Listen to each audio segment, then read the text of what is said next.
Hello, ഈ pet ആനിമലില്ലേ, പ്രത്യേകിച്ച് പൂച്ചക്കുട്ടന്മാർ, അവരുടെയൊക്കെ സ്വഭാവം ഒരുപോലാണോ, അവരുള്ള എല്ലാ വീടുകളിലെ അവസ്ഥ ഇങ്ങനാണോ എന്നൊന്നും എനിക്കറിയില്ല. പക്ഷേ ഇവിടെ ഇങ്ങനാണ്. ദേ ആ വെളുത്ത കൈ കാണുന്നുണ്ടോ? കൈയാണോ കാലാണോ എന്തായാലും ആ രൂപത്തിന് ഈ വീട്ടിൽ കിടന്നുറങ്ങാൻ ഒരുപാട് സ്ഥലങ്ങളുണ്ട്. സ്വന്തമായിട്ട് ബെഡുണ്ട്, ഒരു കൂടുണ്ട്. പക്ഷേ എന്നാലും ഈ മറിച്ചിട്ട കട്ടിലിൻ്റെ പുറകിലേ അവൻ കിടക്കും. എങ്ങനെ അവൻ ഇങ്ങനൊരു സ്വഭാവം വന്നു ഞങ്ങൾക്ക് ഒരു ഐഡിയയില്ല. പക്ഷേ സ്ഥിരമായിട്ട് ഇവിടെയാണ് കിടക്കുന്നത്. ചിലപ്പോൾ പേടിച്ചിട്ടാകാം കേട്ടോ. കുറുക്കനൊക്കെയുള്ള സ്ഥലമാണ്. ആ കാണുന്നത് എൻ്റെ പെൻഗിൻ കുഞ്ഞുങ്ങളാണ്. അവരെപ്പോഴും ഹാപ്പിയാണ്. പെൻഗിൻ കുഞ്ഞുങ്ങൾ മാത്രമല്ല, ഇതേ കുറച്ച് പക്ഷികളും മരങ്ങളും അങ്ങനെയൊക്കെ ഉണ്ട്. അതായത് നമ്മൾ ഒരുപാട് ഇറിറ്റേറ്റഡ് ആകുന്ന, ദേഷ്യം തോന്നുന്ന സിറ്റുവേഷനൊക്കെ ഉണ്ടാവുമല്ലോ.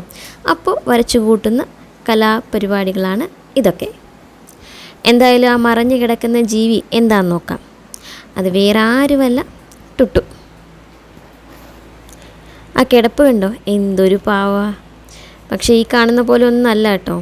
നല്ല ഒന്നാന്തരം കുരുത്തക്കേടുണ്ട്. കുരുത്തക്കേടിൻ്റെ ലിങ്ക് ഒരെണ്ണം ഞാനിവിടെ പോസ്റ്റ് ചെയ്യാം.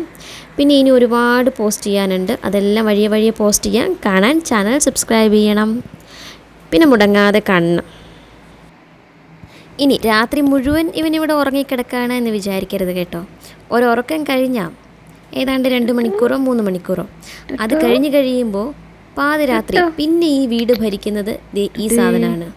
ഏത് റൂമിലേക്ക് കയറി വരും, എവിടെ കിടക്കും, നല്ല ഹൈപ്പർ ആക്റ്റീവ് ആയതുകൊണ്ട് എന്തൊക്കെയാണ് ചെയ്യുക, ഇതൊന്നും ഒരു ഐഡിയയില്ല. എങ്ങനെ പോയാലും രാവിലെ ഒരു 6 മണിയാകുമ്പോൾ ആൾക്ക് ബിസ്ക്കറ്റ് വേണം. അത് നിർബന്ധമാണ്. അതിനാരെ ശല്യപ്പെടുത്തിയായാലും അവനത് വാങ്ങിച്ചിരിക്കും. ഈ 6 മണിക്കൊക്കെ എഴുന്നേൽക്കുന്ന സ്വഭാവം ചിലപ്പോൾ അമ്മ ട്രെയിൻ ചെയ്യിപ്പിച്ചതായിരിക്കും. എന്തായാലും അമ്മയുടെ പൊന്നും കൂടെ ആൾ. ഇനി ടുട്ടു ഒരു സ്മാരകമായി സൂക്ഷിക്കുന്ന അവൻ്റെ സ്വന്തം കൂട് കാണിക്കാം. ഇതൊക്കെ എന്തിനാണോ എന്തോ.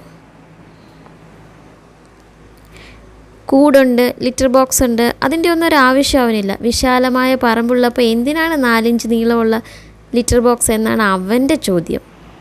അതൊരു കാര്യമാണല്ലോ. ഒരിത്തിരി സമയം കഴിഞ്ഞ് ഞാൻ നോക്കിയപ്പോൾ ആൾ തിരിഞ്ഞു കിടക്കുന്നതാണ് കാണുന്നത്. കണ്ടോ, വാലൊക്കെ നല്ല സ്ട്രെയിറ്റ് ആയിട്ട് വെച്ചിട്ട് ഒരു കുറുക്കൻ കുഞ്ഞിനെ പോലെ ഇല്ലേ ഇപ്പോൾ. ഇനി ഇതിൻ്റെ ഉള്ളിലേക്കൊന്ന് കയറി നോക്കാം. എന്താ സിറ്റുവേഷൻ എന്ന് കാണണ്ടേ. ചെറുതായിട്ടൊന്ന് വിളിച്ചു നോക്കാം. നല്ല ഉറക്കം അല്ലെങ്കിൽ ആൾ എഴുന്നേക്കും. നല്ല ഉറക്കമാണെങ്കിൽ എങ്ങനെ വിളിച്ചാലും അവൻ എഴുന്നേക്കില്ല.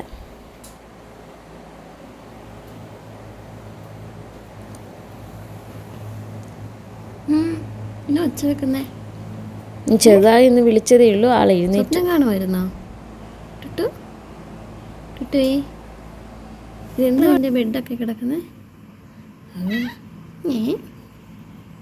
ഇതെന്താ ബെഡിലൊക്കെ കൈയൊക്കെ വിയർത്തിരിക്കുന്നല്ലോ. ഒരിത്തിരി വോളിയം കൂട്ടിയിട്ടുണ്ടെങ്കിൽ ടുട്ടുവിൻ്റെ കിളി കരയുന്ന പോലത്തെ സൗണ്ട് കേൾക്കാൻ കേട്ടോ. വളരെ ചെറിയ സൗണ്ടേ അവൻ ഓൾറെഡി ഉള്ളൂ. കേൾക്കാൻ ഭയങ്കര ബുദ്ധിമുട്ടാണ്. സൗണ്ടിൽ മാത്രമല്ല, ബിഹേവിയറിലും എന്തൊക്കെയോ ഒരു സ്പെഷ്യാലിറ്റി, ഒരു ക്യൂട്ട്നെസ് ഉണ്ട് എന്ന് തോന്നിയത് കൊണ്ടാണ് കേട്ടോ ടുട്ടുവിൻ്റെ വീഡിയോ എടുത്ത് ഇങ്ങനെ സോഷ്യൽ മീഡിയയിൽ ഇടുന്നത്. ഞങ്ങളുടെയൊക്കെ ഒരു ഹാപ്പിനെസ്സിൻ്റെ ഭാഗം കൂടിയാണ് അവൻ. ആക്ച്വലി ഇവന് വലുതായി സൗണ്ട് എടുക്കാൻ കഴിയാത്തത് കൊണ്ട് ഏതെങ്കിലുമൊക്കെ റൂമിൽ ലോക്ക്ഡായി കഴിഞ്ഞിട്ടുണ്ട്. കരഞ്ഞാലും ഞങ്ങൾ കേൾക്കാറില്ല. അങ്ങനെ ഒരിക്കലും ഒരു അബദ്ധം പറ്റിയിട്ടുമുണ്ട്. എല്ലായിടത്തും നോക്കി ഇവനെ കണ്ടില്ല. അവസാനം റൂം തുറന്ന് നോക്കിയപ്പോഴാണ് ആൾ ഇതിനകത്തുണ്ട് എന്ന് മനസ്സിലായത്.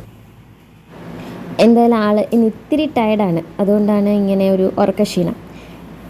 ഇനി ഇങ്ങനെ ഒരു ഉറക്കക്ഷീണം ഇല്ലാത്തപ്പോഴാണ് ഞാനിങ്ങനെ തോണ്ടാനും പിടിക്കാനൊക്കെ ചെല്ലുന്നതെങ്കിൽ എന്താ എൻ്റെ റിയാക്ഷൻ എന്നറിയോ?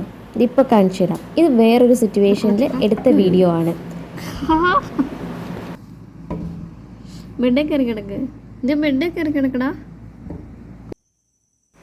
ഇത് ടുട്ടുവിൻ്റെ ഒരുപാട് കലാപരിപാടികളിൽ ഒന്നാണ്. ആ ഗേറ്റിനപ്പുറം വെളുത്ത് കാണുന്നത് വേറൊരു പൂച്ചയാണ്. എന്താവോ ഇടപാട്. ഒരുപാട് കലാപരിപാടികളിൽ ഒന്നാണ് എന്നാണ് ഞാൻ പറഞ്ഞത്. ഇനിയും ഉണ്ട് ഒരുപാട്. അതൊക്കെ ഉടനെ തന്നെ അപ്ലോഡ് ചെയ്യും. അപ്പോൾ ഇന്ന് എന്തായാലും ആൾ നല്ല ഉറക്കത്തിലാണ്. അപ്പോൾ ഒരുപാടുള്ള കുരുത്തക്കേട് നിറഞ്ഞ കലാപരിപാടികളൊക്കെ ചാനലിൽ ഇനി ഇടുന്നുണ്ട്. അപ്പോൾ എല്ലാവരും സബ്സ്ക്രൈബ് ചെയ്യുക, സപ്പോർട്ട് ചെയ്യുക. ടുട്ടുവിനെ ഇഷ്ടമായിട്ടുള്ളവർ കമൻറ്റ് ചെയ്യണേ.